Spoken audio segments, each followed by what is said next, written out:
ada 5 hukum membaca basmalah.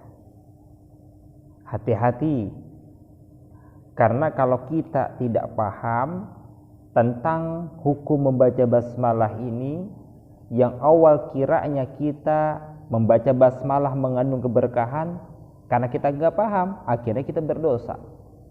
Ternyata hukum membaca basmalah ini ada 5. Yang pertama, hukum membaca basmalah adalah wajib. Kapan membaca basmalah ini hukumnya wajib? Tatkala seseorang membaca surah Al-Fatihah di dalam sholat menurut mazhab Syafi'i. Jadi bagi kita yang bermazhab Syafi'i, maka membaca basmalah itu hukumnya wajib. Ketika kita sedang sholat membaca surah Al-Fatihah, apabila tidak membaca basmalah di dalam sholat ketika membaca surah Al-Fatihah, maka sholatnya tidak sah, karena hukumnya wajib. Dan umumnya karena kita orang Indonesia mayoritas bermazhab Syafi'i, maka sebaiknya seorang imam itu membaca basmalah. Karena apa salahnya, apa susahnya dengan membaca basmalah ketika menjadi imam, ketika membaca surah Al-Fatihah.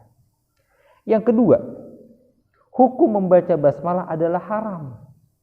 Masya Allah, subhanallah, kok bisa membaca basmalah ini hukumnya haram? Berarti apa? Berdosa. Karena definisi haram itu apa?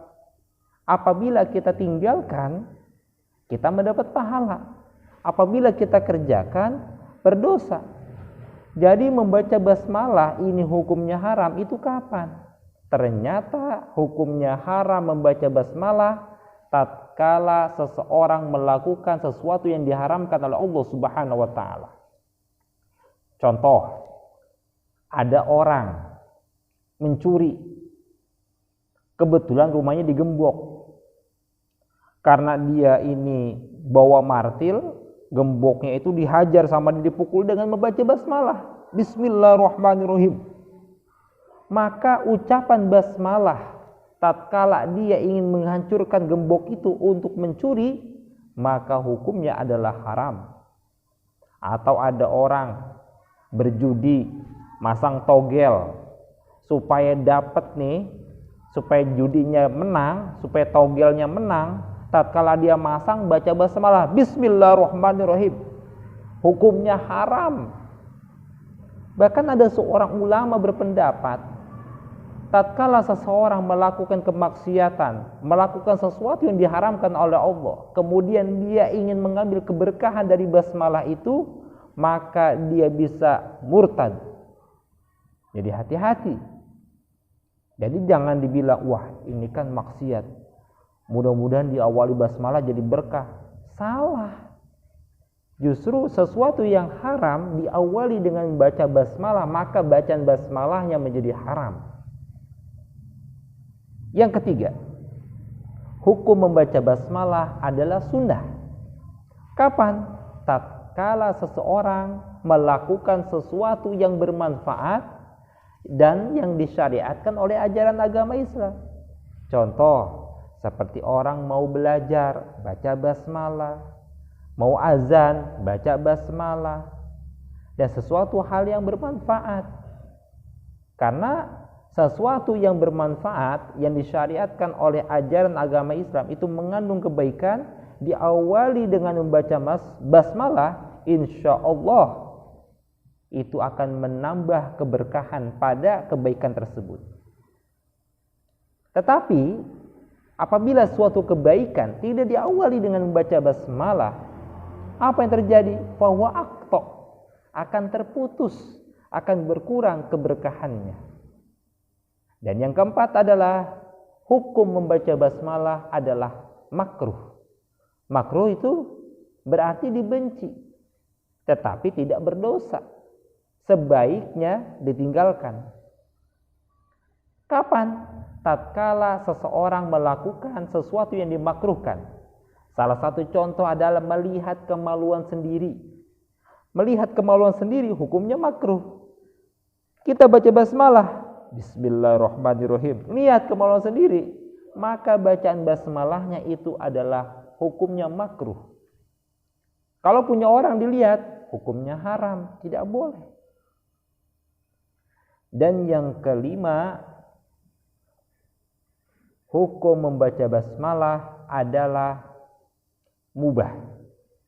Kapan? Tatkala melakukan sesuatu yang dibolehkan oleh Allah, yang dimubahkan.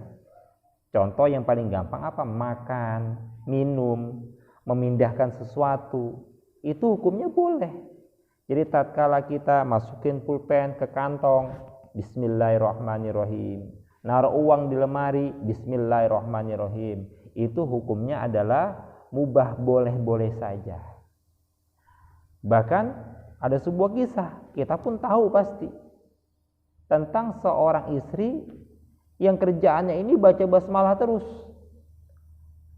Pakai sendal baca basmalah, pakai baju baca basmalah. Kemudian seorang perempuan ini punya suaminya orang fasik. Kesel banget nih suami ini ngeliat istrinya itu selalu dikit-dikit baca basmalah, sedikit baca basmalah. Mau buat video baca basmalah, mau ngapain aja pokoknya baca basmalah. Karena suaminya kesel nih, suaminya ini membuat apa? Menjebak istrinya. Jadi suaminya ngasih duit, nitip ke istrinya, kemudian istrinya naruh duit di lemari. Kan semuanya itu prosesnya baca basmalah tuh istrinya. Istrinya itu dengan yakin naruh di lemari. Ternyata tatkala istrinya nggak ada, suaminya ini ambil duit yang di lemari itu, kemudian dipindahkan ke tempat yang lain. Nah, suaminya ini menjebak istrinya. Wahai istriku, aku ingin mengambil uang yang aku titipkan kepada kamu. Akhirnya istrinya ini dengan yakin membaca bismillahirrahmanirrahim, kemudian lemarinya dibuka, Masya Allah, ternyata duitnya masih ada di situ. Padahal awalnya itu uang sudah dipindahkan oleh suaminya yang jahat. Akhirnya dengan kejadian itu, suaminya bertobat kepada Allah Subhanahu wa Ta'ala. Jadi dengan membaca basmalah saja itu bisa menyebabkan seseorang itu bertobat kepada Allah Subhanahu wa Ta'ala. Jadi ingat, hukum membaca bismillah itu ada 5. Bisa wajib, bisa haram, bisa sunnah, bisa makruh, bisa mubah. Semoga bermanfaat.